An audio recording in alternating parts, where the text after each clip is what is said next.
औज़ुबिल्लाहिमिनश्शैतानिर्रजीम बिस्मिल्लाहिर्रहमानिर्रहीम।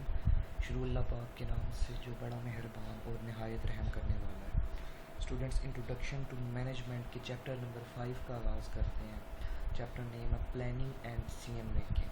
ठीक है, इसमें हम देखेंगे कि प्लानिंग क्या चीज़ है, क्यों करते हैं हम, क्या इंपॉर्टेंस होती है इसकी मैनेजमेंट के अंदर, बिज़नेस के अंदर। ठीक है, फिर कौन से स्टेप्स चाहिए होते हैं इसके लिए, कौन सा प्रोसेस जो है अप्लाई किया जाता है, इसमें क्या चीज़ें इंपॉर्टेंस रखती हैं, किन चीज़ों को हम जो है अहमियत देते हैं यहाँ पे। ठीक है, किस तरह का ये प्रोसेस होता है। फिर एंड पे हम डिस्कस करेंगे इस चैप्टर के अंदर कि डिसीजन मेकिंग क्या चीज़ है, डिसीजन मेकिंग प्रोसेस क्या होता है। ठीक है, अब प्लानिंग के बारे में है कि अगर हम प्लानिंग को हम यहाँ पढ़ते हैं, देखते हैं, सीखते हैं कि क्या प्लानिंग होती है, तो इससे हमें कौन सी बातों का पता चलेगा। After reading these sections, you should be able to discuss the benefits and pitfalls of planning. कहते हैं कि यहाँ से आप हमें पता चलेगा कि प्लानिंग के बेनिफिट्स क्या होते हैं। ठीक है, उसके बाद पिटफॉल्स, ड्रॉबैक्स हम कह सकते हैं कि वो क्या होते हैं प्लानिंग के। ठीक है, वीक पॉइंट्स कौन से होते हैं प्लानिंग के, वो हम यहाँ पे डिस्कस करेंगे।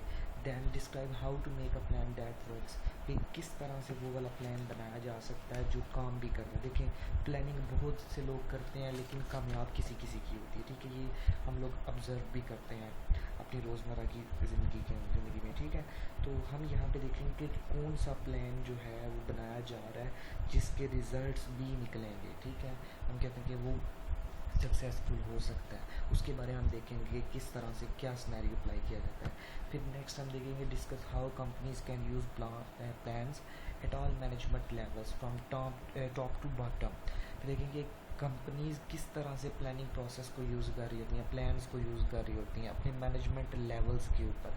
हम मैनेजमेंट लेवल्स पहले पढ़ चुके हैं, top level, middle level and lower level. ठीक है, बॉटम लेवल। अब हम यहाँ पे देखेंगे कि प्लान्स कौन से लेवल पे कौन सा प्लान चाहिए होता है और किस तरह से वो वर्क कर रहा होता है। ठीक है, ये थोड़ा सा ओवरव्यू था इसके बारे में। हम आगे चलते हैं। प्लानिंग है क्या चीज़, प्लानिंग को डिफ़ाइन किस तरह से करते हैं। सिंपलेस्ट वर्ड में हम प्लानिंग को डिफ़ाइन करें तो कहते हैं choosing a goal and developing a method of strategy to achieve that goal. कि एक गोल को चूज़ करना, ठीक है, फिर उसके लिए स्ट्रेटजी बनाना ताकि उस गोल को अचीव किया जा सके। देखिए, इस शॉर्ट सी डेफिनेशन के अंदर भी बड़ी लंबी चौड़ी बातें की गई हैं। चूजिंग अ गोल, अब जब गोल सेलेक्ट किया जाता है ये भी एक ज़ाते खुद एक लंबा प्रोसेस होता है। कंपनी किस तरह से गोल को जो है चूज़ करती हैं, आइडेंटिफाई करती हैं उसको। ठीक है, उसके बाद जाके एक स्ट्रेटजी जो है तरीक़ाकार बनाया जाता है। ठीक है, कि उस गोल को अचीव किया जा सके। ये सारा प्रोसेस जो है ये प्लानिंग प्रोसेस कहलाता है या प्लानिंग कहलाता है। हम इसको कहें कि अगर प्लानिंग के मेन स्टेप्स कौन कौन से होते हैं इस डेफिनेशन के लिहाज से अगर बात करें तो सबसे पहला जो होता है वो होता है चूज़ गोल्स, कि गोल्स आपने चूज़ करने हैं। ठीक है, उसके बाद अब उन गोल्स को हासिल करने की तरफ हमारा जो है सफ़र होता है, मतलब हम उसकी तरफ जाते हैं। गोल्स को चूज़ करने के बाद हम क्या करते हैं, कुछ एक्शंस आइडेंटिफाई करते हैं। ठीक है, हम कहते हैं आइडेंटिफाई एक्शंस, ये उसका नेक्स्ट प्रोसेस आ जाता है इसके अंदर। प्लानिंग प्रोसेस के अंदर पहला स्टेप अगर हम कह रहे हैं ना कि चूज़ गोल्स है, तो दूसरा स्टेप इसमें फिर हम कहेंगे आइडेंटिफाई एक्शंस, कि हम कौन से एक्शन जो है परफॉर्म करना चाह रहे हैं उनको आइडेंटिफाई किया जाता है। फिर हम कहते हैं कि इसके बाद इसमें तीसरा स्टेप इन्वॉल्व होता है एलोकेट रिस्पॉन्सिबिलिटी। रिस्पॉन्सिबिलिटी जो है वो एलोकेट की जाती है कि कौन सा बंदा, उसके ऊपर क्या रिस्पॉन्सिबिलिटी आती है, कौन से लेवल पे क्या रिस्पॉन्सिबिलिटी आती है। ठीक है, उसके बाद रिव्यू परफॉर्मेंस। अब ये प्रोसेस चल पड़ा है गोल को अचीव करने वाला, तो हम साथ साथ इसके अंदर क्या है कि एक दफ़ा प्लानिंग कर ली है लेकिन बाद में हम उसको रिव्यू भी करते रहते हैं। ठीक है, कि उसमें कौन सी जगह पे कौन सी और बेहतरी लाई जा सकती है, तो परफॉर्मेंस को भी साथ साथ रिव्यू किया जाता है। लास्ट स्टेप पे हम कहते हैं कि एडजस्टमेंट्स भी साथ साथ की जा रही होती हैं, कि जो चीज़ वीक थी उसको और बेहतर बनाया जाता है। ठीक है, उसको हम इम्प्रूव कर रहे होते हैं साथ उसके। ठीक है, ये चीज़ हमारा ओवरऑल प्रोसेस क्या कहलाता है, प्लानिंग प्रोसेस कहलाता है। नेक्स्ट हम बात करते हैं कि प्लानिंग के बेनिफिट्स क्या होते हैं, द बेनिफिट्स ऑफ प्लानिंग। देखिए, प्लानिंग हमें मुख्तलिफ जो है वो फ़वाइद दे रहा होता है, मतलब के बेनिफिट्स डिफरेंट हमारे पास आ रहे होते हैं। ठीक है, यहाँ पे स्क्रीन के ऊपर कुछ आपको शो हो रहे हैं बेनिफिट्स ऑफ प्लानिंग।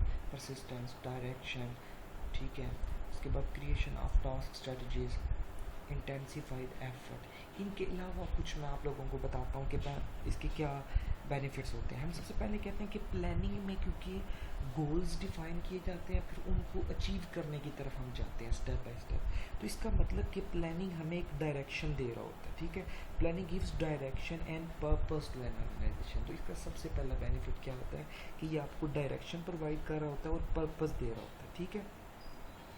अच्छा, फिर उसके बाद हम दूसरा बेनिफिट अगर इसकी बात करें तो हम कहते हैं कि प्लानिंग में हमें जो है एलोकेशन हो रही होती है रिसोर्सेज की, ठीक है। रिसोर्सेज मतलब कि आपका कैपिटल भी आ जाता है, ह्यूमन कैपिटल भी आ जाता है कि हम गोल्स अचीव करने के लिए उसमें हम डायरेक्शन जो दे रहे थे उस डायरेक्शन को रिसोर्सेज के साथ मैच कर लिया जाता है, ठीक है। फिर उसके बाद कहते हैं कि प्लानिंग में हमें क्या होता है ऑपरेटिंग बजट के साथ हम उसकी एलोकेशन करते हैं रिसोर्सेज को मैच करके। ये हमें फ़ायदा मिल रहा होता है कि अगले आने वाले साल में हम जो है उसको देख के आने वाले साल में कह रहा हूँ आने वाले टाइम में हम किस तरह से उसको फाइनेंशियल पॉइंट ऑफ व्यू से देख सकते हैं, ठीक है। फिर कहते हैं प्लानिंग जो है ये एक बेटर कंट्रोल प्रोवाइड कर रहा होता है पूरी मतलब कि पूरी जो है गोल्स अचीव करने के प्रोसेस को, ठीक है। तो एक यूनिटी प्रोवाइड कर रहा होता है, हमें सब कुछ कहते हैं कि हम क्लियर पिक्चर हमें नज़र आ रही होती है, ठीक है। हम जो कुछ करना चाह रहे हैं, जो स्ट्रेटजीज बना चुके हैं, जो अचीव करना चाह रहे हैं, ये उसकी जो है बेनिफिट्स के अंदर आता है, ठीक है, प्लानिंग्स में। इसके बाद अगर हम बात करते हैं pitfalls of planning. Pitfalls of planning क्या चीज़ होती है, हम कहते हैं कि ड्रॉबैक्स भी कह सकते हैं इनको, कि कुछ रुकावटें। आप लोगों ने सुना होगा कि अक्सर प्लान्स जो हैं वो फेल हो जाते हैं कि जो चीज़ वो अचीव करना चाह रहे हैं वो अचीव नहीं कर सकते, ठीक है। उनकी क्या वजूहत होती हैं, क्या उसमें जो है प्रॉब्लम्स क्या होते हैं, तो वो हम उन्हें नाम देते हैं पिटफॉल्स ऑफ प्लानिंग। यहाँ पे स्क्रीन के ऊपर आपको कुछ शो हो रहे हैं pitfalls of planning. Detachment of planners, कि प्लानर्स की जो है वो प्लानिंग कर ली जाती है, वहाँ पे कुछ प्लानर्स जो है वो अल्लाह ताला की शो कर रहे होते हैं, अपना इंटरेस्ट ही नहीं शो कर रहे होते, जिसकी वजह से कुछ ड्रॉबैक्स रह जाते हैं, कुछ वीक पॉइंट्स रह जाते हैं और ये गोल्स अचीव नहीं किए जा सकते। फिर फॉल्स सेंस ऑफ सर्टेनिटी, जो चीज़ क्लियर ही नहीं की जा सकती वो प्लानिंग के अंदर डाल दी जाती है, मतलब कि वो प्लानर्स जो है वो एक सर्टन सिचुएशन नहीं क्रिएट कर पाते, मतलब कि चीज़ें मुबहम हो जाती हैं, उसमें क्लियर नहीं होती, पता नहीं चल रहा होता कि क्या करना है और किस तरह से अचीव करना है, ठीक है। उसके बाद फिर कहता है इम्पेडिस चेंजेस एंड अडॉप्शन, कॉन्टीन्यूसली रुकावटें कुछ चेंज की जा रही होती हैं, रुकावटें आ रही होती हैं, फिर नई चीज़ें अडॉप्ट की जा रही होती हैं, मतलब कि मिक्सअप हो जाता है सब चीज़ों का, जिसकी वजह से प्लानिंग जो है वो हम कहते हैं कि फेलियर की तरफ चली जाती है, ठीक है। फिर हम इसमें कहते हैं कि ये एक और पिटफॉल जो बन जाता है हमारे पास वो होता है top centralised, top to down, मतलब कि डिसीजन टॉप लेवल पे लिए जाते हैं, उनको फिर नीचे लेके आया जाता है। इस वजह से क्या होता है बहुत से मसले आ जाते हैं। इसका सलूशन क्या होता है कि हम डिसेंट्रलाइजेशन प्लानिंग करते हैं, मतलब कि हर बंदे की राय ले रहे होते हैं उसमें, ठीक है। फिर एक और चीज़ है कि अजम्पशंस ठीक नहीं दी जा रही होती हैं, इसमें जो चीज़ें ज़्यूम की गई हैं वो मतलब कि वो क्लियर ही नहीं है, वो ठीक ही नहीं होती, ठीक है। फिर उसके बाद प्लानिंग जो है वो कहते हैं फिर उसका क्यों होता है कि जो चीज़ बनाई जा रही है, जो प्लान किया जा रहा है, जिसको अचीव करने के लिए स्ट्रैटजीज बनाई जा रही हैं, उनको ठीक से इम्प्लीमेंट ही नहीं किया जा सकता, फेलियर टू इम्प्लीमेंट। इस वजह से क्या होता है कि ये मसला बन जाता है, ठीक है। फिर जो एक्शंस आइडेंटिफाई किए जा रहे होते हैं गोल्स को अचीव करने के लिए, उनको सही तरह से परफॉर्म ही नहीं किया जा रहा होता। फिर ये टू एंटीसिपेट एक्शंस हम कहते हैं, ठीक है, वो मसला बन जाता है हमारे पास। तो ये कुछ थे पिटफॉल्स ऑफ प्लानिंग के, क्यों प्लानिंग जो है वो फेल हो जाती है, ठीक है। यहाँ पे हम बात करेंगे आगे, ये तो हमने पहले बेनिफिट्स भी डिस्कस कर लिए, ठीक है, ड्रॉबैक्स भी डिस्कस कर लिए, फेल की होती है प्लानिंग। अब यहाँ पे एक सिनेरियो आप लोगों को प्रोवाइड किया जा रहा है, कुछ चीज़ें बताई जा रही हैं, how to make a plan that works, कि ऐसा प्लान किस तरह से बनाया जा सकता है जो कामयाब भी हो, जिसको वाकई हम कहते हैं कि जो सक्सेस की तरफ जा रहा हो, ठीक है। तो ये हम कहते हैं कि ये गोइंग ऑन प्रोसेस होता है, मतलब कि वो हम कहते हैं कि चलने वाला लगातार चलता रहता है एक प्रोसेस है, जिसमें इम्प्रूवमेंट्स लेके आते रहते हैं हम लोग, ठीक है। सबसे पहले गोल सेट की जाती हैं, ठीक है, ये आपको नज़र आ रहा है। फिर कमिटमेंट डेवलपमेंट की जाती है गोल्स के बाद। फिर डेवलप इफ़ेक्टिव एक्शन प्लान्स, कि जो चीज़ प्लान बनाया गया उसके जो एक्टिविटीज़ हैं वो डिफ़ाइन की जाती हैं प्रॉपर अच्छे से। फिर ट्रैक प्रोग्रेस टूवर्ड गोल अचीवमेंट। अब ये प्रोसेस स्टार्ट हो गया तो इसको साथ साथ ऑब्जर्व करते रहना है कि कौन सी चीज़ वीक है, कौन सी चीज़ अच्छी जा रही है। इम्प्रूवमेंट्स के जहाँ पे भी चांसेस हैं उनको इम्प्रूव करना है, ठीक है।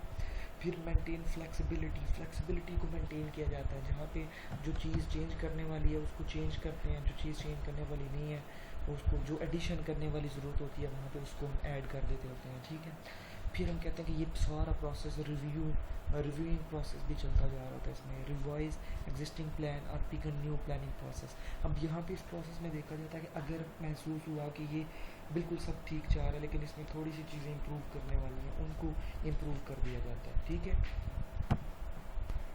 और जहाँ पे पता चलता है कि ये जो प्लानिंग प्रोसेस था ये कामयाब नहीं हो रहा है, इसमें काफ़ी गलतियाँ हैं, इसके प्रॉपर रिजल्ट्स अचीव नहीं किए जा सकते, वहाँ पे क्या किया जाता है, दोबारा से एक नया प्लानिंग प्रोसेस स्टार्ट कर लिया जाता है।